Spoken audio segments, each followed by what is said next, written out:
Cuando él estaba ya crucificado, cuando él estaba ya colgado en esa cruz, en ese madero, ¿qué fue lo que él trató? ¿Qué fue lo que él hizo? Y me llama mucho, bueno, la atención, la primera cosa que el Señor trató ahí estando en la cruz del Calvario. Él dijo: Padre, perdónalos porque no saben lo que hacen. Mire, ¿qué fue lo que pasó? Que él expresó estas palabras. Simplemente que dice que los soldados, que no era uno, era un centurión, dice la escritura. Entonces, eran muchos soldados. Me vieron que la ropa que usaba el Señor Jesús era de calidad. Era fina su túnica, su ropa. Lo que hicieron fue despojarlo de su ropa, se las quitaron.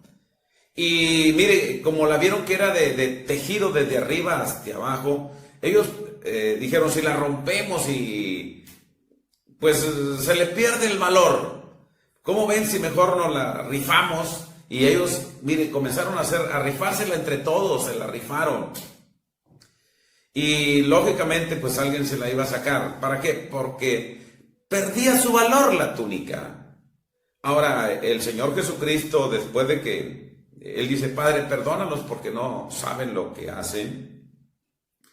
Ellos, después de que lo desnudaron y lo dejaron solamente en paños menores, lógicamente alguien les tiró sus manos y empezaron a clavarle los clavos en sus manos, en una, luego en la otra y luego en sus pies. Pero no eran clavos normales de los que estamos acostumbrados a ver nosotros, sino eran clavos de 8, 10, 12 pulgadas, semejante a los de las vías del tren, cuando antes los clavaban en durmientes, clavos muy grandes. Porque mire, algunos dicen que fue en un madero hacia arriba. Si fue hacia arriba, traspasar las dos manos, se necesitaba un clavo muy grande, ¿verdad? Pero no, la Biblia habla de crucifixión. Lógicamente entendemos crucifixión, fue crucificado. Los romanos acostumbraban a crucificar a sus malhechores, a los que los condenaban a la muerte. Pero si entendemos a los pies, lógicamente ahí sí clavaron los dos pies. Eran clavos grandes de 10, 12 pulgadas. Tremendo.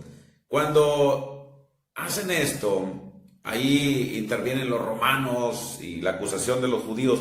Fue que él expresó, mire, ya cuando estaba en esa cruz de más de 3 metros de altura, él estaba clavado, él dijo: Padre, perdónalos porque no saben lo que hacen. Es una oración, es un requerimiento, es un pedir a vuestro Padre Dios que Él está clamando, Él está pidiendo por sus malhechores. Podemos ver el gran amor que Él está manifestando aún a sus opresores. Aquellos que se habían burlado de Él, que lo habían desgreñado, que lo habían puesto una corona de espinas, se habían mofado, habían blasfemado en contra de Él, mas sin embargo Él está expresando una oración en favor de ellos. Padre, perdónalos porque no saben lo que hacen. Pero miren, me llama mucho la atención también que Él está pidiendo por la gente que no sabe. Los romanos no sabían porque no leían la escritura, la palabra de Dios, pero los judíos sí. Ellos la sabían de memoria. Por eso él pregunta, él está diciendo: Padre, perdónalos porque no saben lo que hacen. Ahora, analizando esta palabra, ¿qué pasa con los que sí saben? Mire, dice ahí en Hechos 17:30, pero Dios, habiendo pasado por alto los tiempos de esta ignorancia, dice, ahora manda en todo lugar que se arrepientan. Aquí nos está diciendo que quizás la ignorancia te libre de algún castigo, te libre ante Dios de algo. Pero ahora es un mandamiento de parte de Dios que dice que todo mundo en todo lugar se arrepienta. O sea, ya no te libra nada porque todo mundo sabe algo, conoce algo de la crucifixión del Señor Jesús. Pero, ¿qué pasa con los que realmente sí conocen? Hay gente que no conoce, quizá lo libre es su ignorancia, pero ¿qué pasa con los que sí tienen conocimiento? Aquellos que abandonan al Señor Jesucristo, aquellos que estuvieron en la iglesia, el Señor Jesucristo, alabándole, glorificándole, exaltando, y se fueron, lo abandonaron, le dieron la espalda. Porque también vemos que, mire, hasta sus discípulos no los vemos ahí en la crucifixión, la mayoría de ellos se fueron, quizás a esconder, quizás se llenaron de miedo, se alejaron del Señor Jesucristo. ¿Cuántas personas en su iglesia hacen lo mismo? Mire, dice la Escritura, horrenda cosa es caer de las manos de un Dios vivo. Horrenda cosa, eso viene ahí en Hebreos 10:31. Horrenda cosa es caer en las manos de un Dios vivo. Ahí en Hebreos 10:26-29 dice, el que peca deliberadamente, o sea, con conocimiento de causa, dice, ya no quedan más sacrificios por sus pecados. Solamente le espera un hervor de fuego, mire, y que será ahí declarado en el día del juicio. Hay un juicio que le espera a tal persona que abandona los caminos del Señor, que se va del cristianismo. Horrenda cosa es caer en manos de un Dios vivo.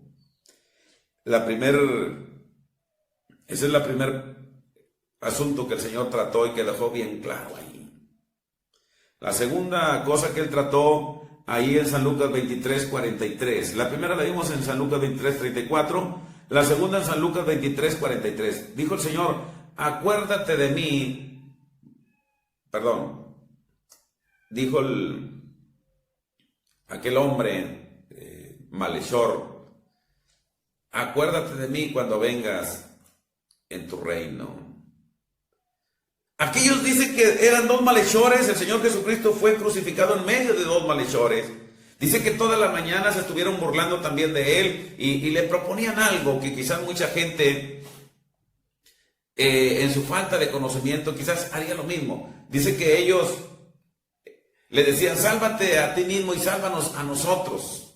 Si eres el Hijo de Dios, si eres el Mesías, el Salvador del mundo, sálvate tú y sálvanos también a nosotros.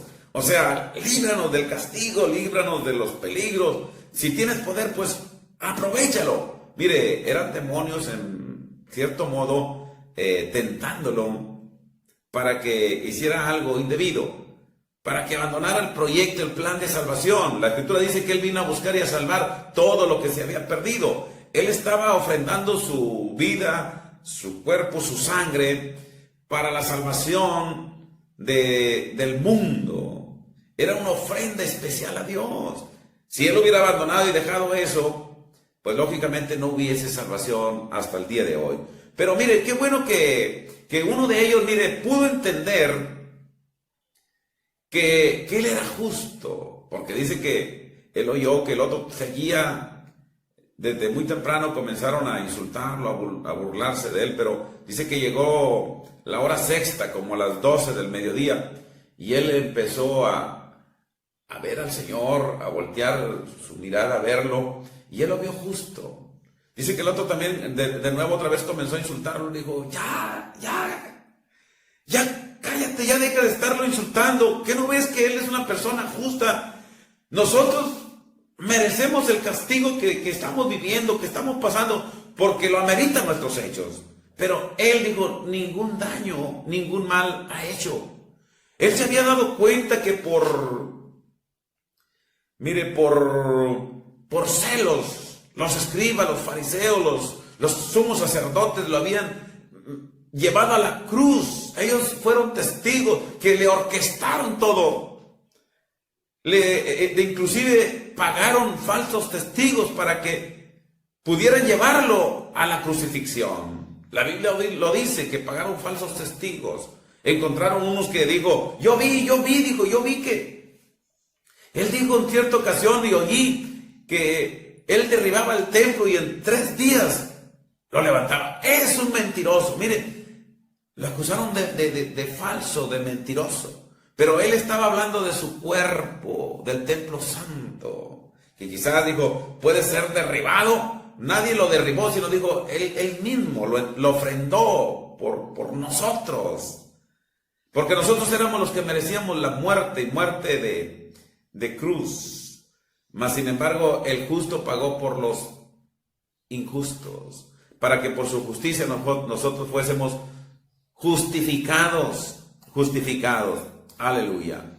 Miren, qué bueno que él fue su propósito. Este hombre reconoció que él era justo, le reconoció como su Señor, como su Rey, como su Salvador. Le dijo, acuérdate de mí cuando vengas en tu reino. Una respuesta alentadora. Yo le pondría como tema a este asunto, una respuesta alentadora. Le dijo el Señor, desde hoy estarás conmigo en el paraíso. Gloria al Señor. Aquí podemos entender que toda persona que reconoce al Señor al Señor Jesucristo como su Salvador, como su Dios, es cuando el reino de Dios llega a su vida. Es cuando el Señor rescata esa alma, cuando voltea a mirar al Señor Jesús y reconoce la justicia de Dios. Eso nos justifica. Él es justo, dijo, Él es justo. Cuando nosotros reconocemos que Él es justo, Él nos justifica. Cuando nosotros le aceptamos como Señor, como Dios y Salvador, Él nos da su reino. Por eso cuando toda la gente, algunos lo rechazan, ¿verdad? Se pierden la oportunidad de salvación. Yo me admira y me gusta mucho. Yo pensaba que este hombre fue el primer salvo después de la crucifixión del Señor Jesucristo. Pero analizando la Escritura me doy cuenta que no es así. Hay alguien antes de este ladrón arrepentido que el Señor salvó. ¿Sabe a quién salvó? A un hombre llamado Barrabás. Dice que Barrabás era el que iba a morir ahí como malhechor en esa cruz que tomó el lugar y la posición el Señor Jesucristo.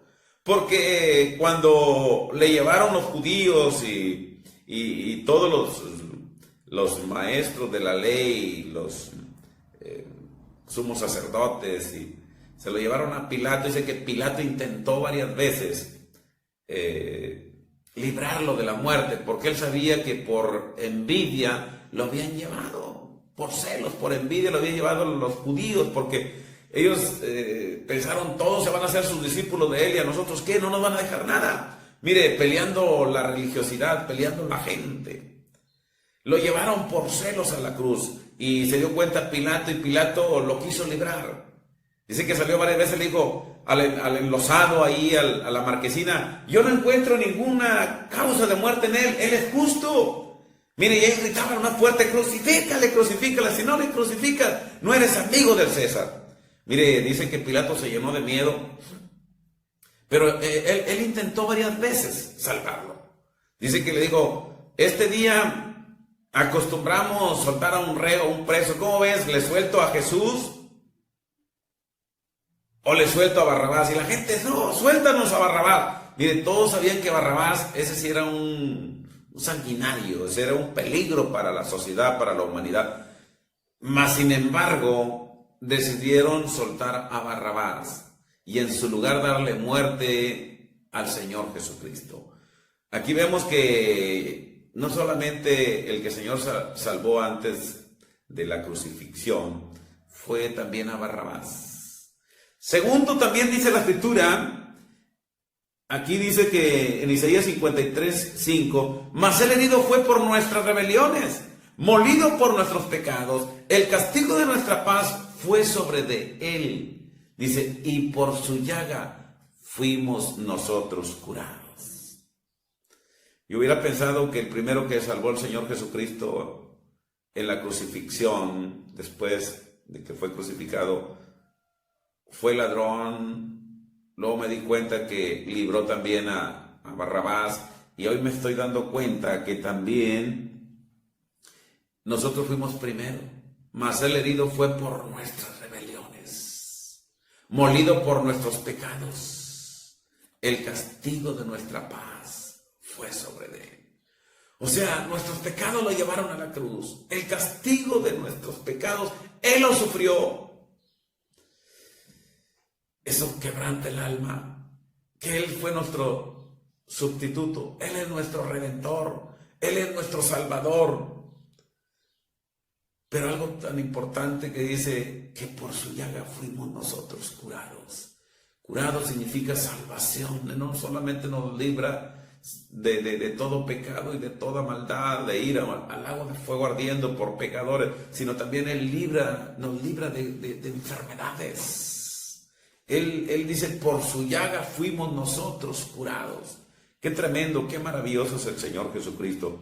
Tercera palabra, dice, la encontramos en San Juan 19, 26 y 27. Dice a su madre, mujer, he ahí tu hijo. Y al discípulo amado que él amaba le dice, he ahí tu madre. ¡Qué hermoso! Aquí vemos cuando una persona se encuentra en un estado terminal de muerte, que siempre tiene algo que todavía está consciente, la gente tiende a preguntarle, si no de él sale, oye, ahí te encargo a mi mamá, te encargo a mi papá, te encargo a mis hermanos, te encargo a mis niños, a mis hijos. Siempre está haciendo encargos, ¿verdad? De algo que él carga, que él lleva en su conciencia y en su corazón. Podría ser lo natural, oye, te encargo al perrito, te encargo mis pajaritos, mas sin embargo, bueno, eso queda en segunda o tercera instancia. La preocupación del Señor Jesús, yo le pondría como tema este asunto, la preocupación del Señor Jesús en el estado de muerte fue su madrecita, su mamá. Y qué bueno que su preocupación es esa, porque María, su madre, significa la iglesia. Su preocupación es la iglesia del Señor. Y él encuentra a un discípulo que lo representa en carácter, porque es amoroso, es responsable, porque es una persona que se ocupa de Dios y de las cosas de Dios. A Juan el apóstol, amado, el que se reclinaba en su costado, el que quería estar siempre con el Señor ahí al lado. Él no ve otra opción, él está crucificado y le preocupa el estado de su madrecita. Y le dice, mujer, he allí tu hijo. Le señala a Juan el teólogo. A algunos que quieren contradecir la doctrina del Señor, por ejemplo, la iglesia popular, el catolicismo, dicen que María, ellos defienden la virginidad de María, que María es siempre virgen, siempre fue virgen. La Escritura nos dice que Dios tomó una virgen para que naciera el Salvador del mundo. Pero mire, el nacimiento no fue virginal, el nacimiento fue natural, un nacimiento natural. La concepción nada más es espiritual, la concepción, porque lo que iba a ser engendrado era por obra del Espíritu Santo, pero en el estado de que iban a ser la concepción es natural, fue natural. La Biblia dice que si alguno niega que el Señor Jesucristo no vino en carne, que todo fue espiritual, dice, ese es el anticristo. Aquel que niega que el nacimiento no fue natural, que no fue carnal. Entonces tenemos que todos entender que el nacimiento fue natural y dejó después de ser virgen. Todo, dice, una virgen concebirá, porque no tuvo contacto con el hombre físico, por lo tanto fue virgen, pero dejó de ser virgen, tanto en el nacimiento natural como después de que pasó su cuarentena. Dice la Escritura que José no la conoció hasta que fue purificada y pasaron todos los días de la cuarentena. José fue que entonces ya sí tuvo relación con María, porque era su esposa, estaba desposada para casarse con ella, por lo tanto tuvieron otros hijos.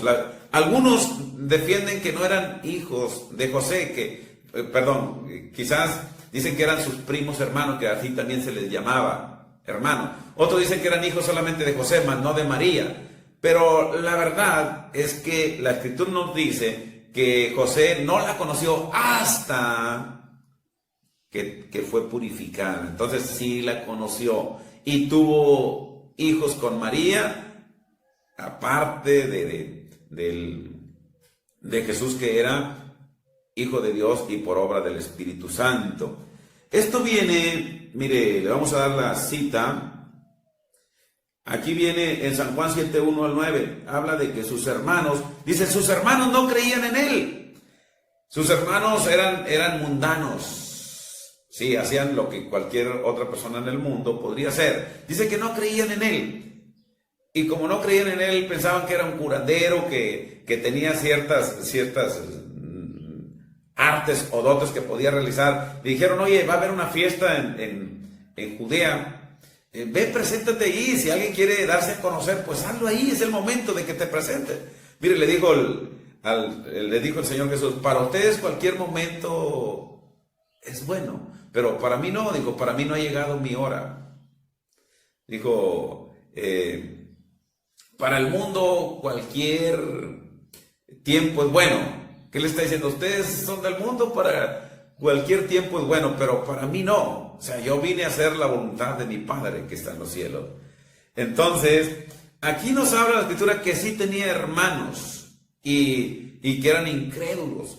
Quizás, mira, un incrédulo, ¿qué es lo que hace? Es irresponsable. Sí había cerveza porque el alcohol, ¿verdad?, lo fermentaban desde los tiempos de Noé. Así que Noé se emborrachaba.